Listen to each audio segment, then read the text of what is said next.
దేవుని నామానికి మహిమ కలుగును గాక. ఈ యొక్క సమయంలో తన సేవకుడు వాక్యం అందిస్తుండగా మనం ప్రార్థన చేసుకుందాం.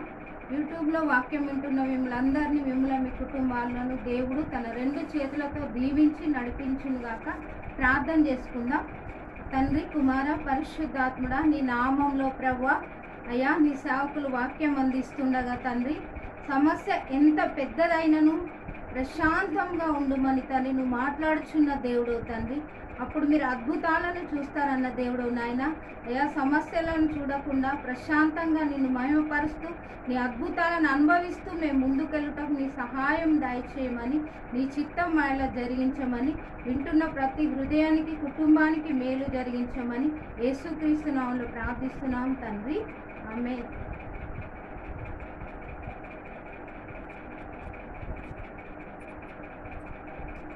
మన ప్రభును రక్షకుడైన యేసుక్రీస్తు అతి పరిశుద్ధ నామములో వాక్యం వింటున్న మీ అందరికీ శుభవందనాలు తెలియజేస్తున్నాను.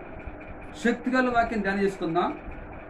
సమస్య ఎంత పెద్దదైనా ప్రశాంతంగా ఉండు, అప్పుడు దేవుని అద్భుతాన్ని చూస్తావు. మరొకసారి సందేశంశము, సమస్య ఎంత పెద్దదైనా ప్రశాంతంగా ఉండు, అప్పుడు దేవుని అద్భుతాన్ని చూస్తావు.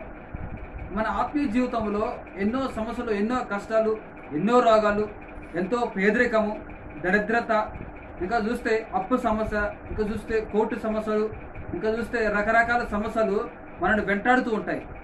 కానీ అటువంటి సమస్యల్లో వచ్చినప్పుడు చాలామంది ఏం చేస్తారంటే సమస్యలను పట్టుకొని సమస్యలనే ఆలోచిస్తూ, రోగం కొరకే ఆలోచిస్తూ, కష్టాల కోసమే ఆలోచిస్తూ, వాటి కోసం ఆలోచిస్తూ చింతిస్తూ తన జీవితాన్ని చాలా ఇబ్బందికరంగా మార్చుకుంటూ ఉంటారు.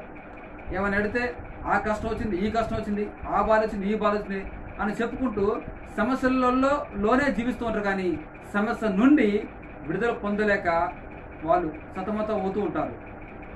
దేవుని బిడ్డలు గమనించండి, ఆనాడు భక్తులు వాళ్ళకు ఎటువంటి సమస్యలు వస్తే వాళ్ళు ఎంత అద్భుతకరంగా వాళ్ళు ఉన్నారో, వాళ్ళు ఆ సమస్య నుంచి ఎలా విడుదల పొంది ఎలా అద్భుతాలు చూశారో ఈ సందేశం ద్వారా తెలుసుకోవచ్చు. చూడండి, మొదలు చూస్తే ఎస్తేరు చూస్తే ఎస్తేరుకి పెద్ద సమస్య. హామాను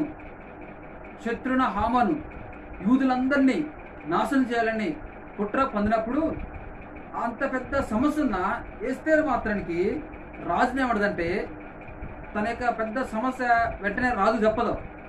ప్రశాంతంగా ఉండి దేవునితో గడుపుతూ అనగా ఉపవాసం ఉంటూ ప్రశాంతంగా ఉండి ఏమంటదంటే భోజనానికి రాజు ఎస్తేరుని అడిగినప్పుడు నీ కోరిక ఏంటని అడిగినప్పుడు రాజు చెప్పదు. కానీ ఏమంటదంటే భోజనానికి రండి రాజా, మీరు భోజనానికి రండి, మీతో పాటు హామాను కూడా రమ్మన్నట్టుగా రండి అన్నట్టుగా మన వాక్యంలో చూడగలం. ఎస్తేరు 5వ అధ్యాయము 6-7 వచనాలు, ఎస్తేరు 7వ అధ్యాయము 1-10 చూస్తే అనగా ఎస్తేరుకి అంత పెద్ద సమస్య ఉన్నప్పటికీ ఎస్తేరు ఏమంటదంటే రాజుని భోజనానికి పిలిచిద్ది. కానీ అంత పెద్ద సమస్య కూడా దేవుడు ఏం చేస్తాడంటే అద్భుతకరంగా ఎస్తేరు జీవితంలో దేవుడు జరిగిస్తూ ఉంటాడు. ఈరోజు వాక్యించిన నువ్వు చాలా మంది పెద్ద పెద్ద సమస్యలు ఉంటే ఆ సమస్యలోనే బాధపడుతుంటారు. నాకెంత సమస్య వచ్చింది, నాకెంత కష్టం వచ్చింది ఇంతే. కానీ మనం ప్రశాంతంగా జీవించడం మనము నేర్చుకోవాలి. రెండోది చూస్తే దానియేలు గురించి చూస్తే దానియేలు 6వ అధ్యాయము 9-10 చూస్తే దానియేలు కూడా పెద్ద సమస్య. దానియేలు చిన్నవాడే కానీ పెద్ద సమస్య, అనగా సింహం బోన్లో పడేస్తారు. నువ్వు గనక ప్రార్థన చేస్తే సింహం బోన్లో పడేస్తారు అని పెద్ద సమస్య దానియేలుకి వచ్చినా కానీ దానియేలు ఏం చేస్తారంటే వెళ్ళి ప్రశాంతంగా తన దేవునికి ప్రార్థన చేస్తూ ఉంటాడు. చూసారా దేవుని బిడ్డలారా, ఆ సింహం బోన్లో పడేస్తారు నువ్వు ప్రార్థన చేస్తే అని శాసనము బయలుదేరినప్పటికీ, రాజు ముద్ర చేసిన రకరకాలుగా వెనక శత్రు ఎంత పన్నప్పటికీ దానియేలు ఎటువంటి టెన్షన్ లేకుండా, ఎటువంటి భయం లేకుండా, ఎటువంటి ఇబ్బంది లేకుండా ప్రశాంతంగా వెళ్ళి తన దేవునికి రోజుకి 3 సార్లు ప్రార్థన చేసినందుకు మన చూడాలి. తను చేసిన ప్రార్థన ఏం చేసిందంటే అద్భుతకరంగా పెద్ద సమస్య ఉన్నప్పటికీ దేవుడు తన దూతను పంపించి దానియేలుని విడిపించినట్టుగా మనము 6వ అధ్యాయంలో మనము చూడగలం. తనకి ఎంత పెద్ద సమస్య ఉన్నా ప్రార్థన చేయటం మాత్రం దానియేలు మానలేదు. ఈరోజు చాలా మంది ఆత్మీయ జీవితంలో చిన్న సమస్య రాగానే వాక్య చదవటం మానేస్తారు, చిన్న సమస్య రాగానే ప్రార్థన చేయడం మానేస్తారు, చిన్న సమస్య రాగానే ఉపవాసం ఉండటం మానేస్తారు, చిన్న సమస్య రాగానే ఆదివారం ప్రార్థనే మానేస్తారు. ఎందుకు రావట్లే ప్రార్థన అంటే నాకు ఆకాశం వచ్చింది, ఈ అప్పు ఉంది, ఆ బాధ ఉంది, ఈ బాధ ఉంది, ఎన్నెన్నో రకరకాలుగా చెబుతారు. కానీ దానిలో మాత్రానికి పెద్ద సమస్య ఉన్నప్పటికీ ప్రశాంతంగా వెళ్ళి దేవుడితో గడిపి ప్రార్థన చేస్తే దేవుడు అద్భుతాన్ని చేశాడు. తన దూతను పంపించి దేవుడు దానియేలుని కాపాడినట్టుగా మనం వాక్యంలో చూడగలం. మూడోది చూస్తే మొదటిగా ఎస్తేరు, రెండోదిగా దానియేలు, మూడోదిగా పేతురు గురించి కూడా చూస్తే అపోస్తల కార్యములు 12వ మనం చూస్తే హేరోదు రాజు తన యొక్క పేతురుతో ఉన్న కొంతమంది శిష్యుల్ని అనగా హేరోదు రాజు తన యొక్క పగ చేత దేవుని సువార్త పఠిస్తానని కుట్ర పగ చేత యాకోబుని, తన సోదరుని యాకోబుని చంపేస్తాడు. తెల్లవారితే పేతురు కూడా చంపాలని ఏం చేస్తారంటే పేతురుని తీసుకెళ్లి చెరసాల్లో బంధించేస్తారు హేరోదు. ఇప్పుడు తెల్లవారితే పేతురు చంపాలని హేరోదు బంధించినప్పుడు పేతురు ఎంత ఉక్కిరి బిక్కిరి ఉండాలి చెప్పండి. కానీ 2 సంఖ్యల మధ్య చెరసాల కూడా పేతురు ఏం చేస్తారంటే ప్రశాంతంగా నిద్రపోతూ ఉంటాడు. చూసారా, ఆనాడు భక్తులు వాళ్ళకు ఎంత పెద్ద సమస్య ఉన్నా, ఎంత పెద్ద కష్టం ఉన్నా, ఎంత పెద్ద బాధ ఉన్నా వాళ్ళు ప్రశాంతంగా దేవుని ఎలా ఆరాధించారు. ఇప్పుడు పేతురుకి ధైర్యం ఏంటంటే చనిపోతే ప్రభు కడిపోతా, బ్రతుకుంటే దేవుని సువార్త ప్రకటిస్తా అని ప్రశాంతంగా నిద్రపోయాడు. ఒకనొక సమయంలో ఒక మంచి ఆర్టిస్టు, తనతో ఉన్న పని వాళ్ళు ఉన్నారు.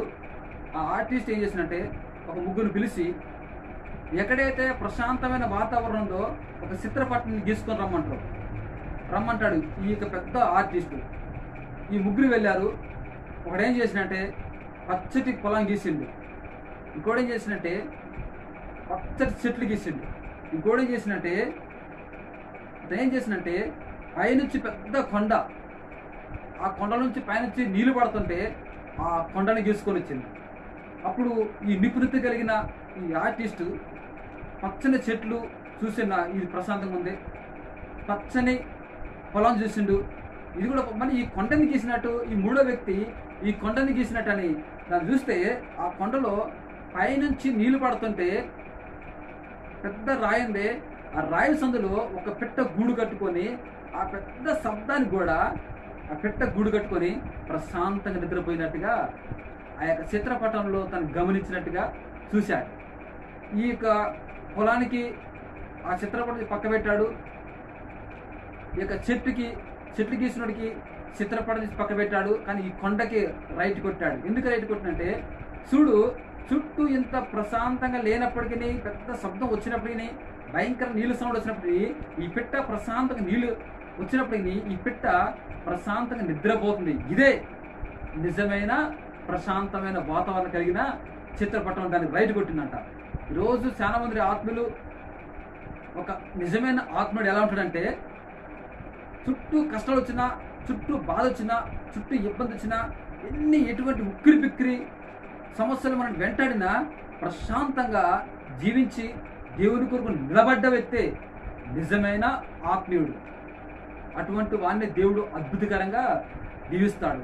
ఈ పేతురు తెల్లవారితే, ఇప్పుడు చెరసాలలో ఒక వ్యక్తికి ఈ వారంలో నీకు ఉరి శిక్ష అన్నాను అనుకోండి, ఆ ఖైదీకి నిద్ర ఉందంటారా? నిద్రే ఉండదు. ఎందుకంటే ఏ సమయంలో నన్ను ఉరి తీస్తారని భయం. ఈ యొక్క పేతురు మాత్రానికి ఇంత భయంకరమైన తెల్లవారితే పేతురు కూడా చంపాలని ఏ రోజు కుట్ర పందినప్పటిని ప్రశాంతంగా నిద్రపోయిందంటే దేవుడే చేసినట్టే నా యొక్క బిడ్డ, నా సేవకుడు ప్రశాంతంగా ఉన్నాడని తన దూతనే పంపించి పేతుని శిరస్సాల నుంచి విడిపించినట్టుగా మనము చూడగలం. ఈరోజు వాక్యం నువ్వు ఈరోజు నుంచి నీకు ఎన్ని సమస్యలు ఉన్నాయా, కష్టాలు ఉన్నాయా, అప్పు సమస్య చేత, రోగం చేత, నీ భార్యకు రోగం చేత, నీ భర్తకు అనారోగ్యం చేత, రకరకాల సమస్యలు కుటుంబంలో ఉక్కిరి బిక్కిరిని చేస్తున్నాయా, అది నువ్వు వేయించాలంటే పెద్ద సమస్య అయినా సరే నువ్వు ప్రశాంతంగా దేవుని వైపు చూడు, అద్భుతాన్ని దేవుడు చేస్తాడు. ఈ ముగ్గురు జీవితంలో మనం చూస్తే వాళ్ళకున్న సమస్య మామూలు సమస్య కాదు, అది ప్రాణం మీదకే వచ్చే సమస్య, ప్రాణంలో పోయే సమస్య. అయినప్పటికీ వాళ్ళు ప్రశాంతంగా దేవుని వేడుకున్నారు, ప్రశాంతంగా వాళ్ళు ఉన్నారు. అద్భుతాన్ని వారి పట్ల దేవుడు చేశాడు. ఈరోజు నీ జీవితంలో, నీ కుటుంబంలో కూడా ప్రశాంతంగా ఉండు. అద్భుతాన్ని త్వరలోనే నీ జీవితంలో దేవుడు, నీ కుటుంబంలో, నీ జీవితంలో దేవుడు జరిగించబోతున్నాడు. ఇది వాక్యం దేవుడు దీవించుగాక. ఆమేన్.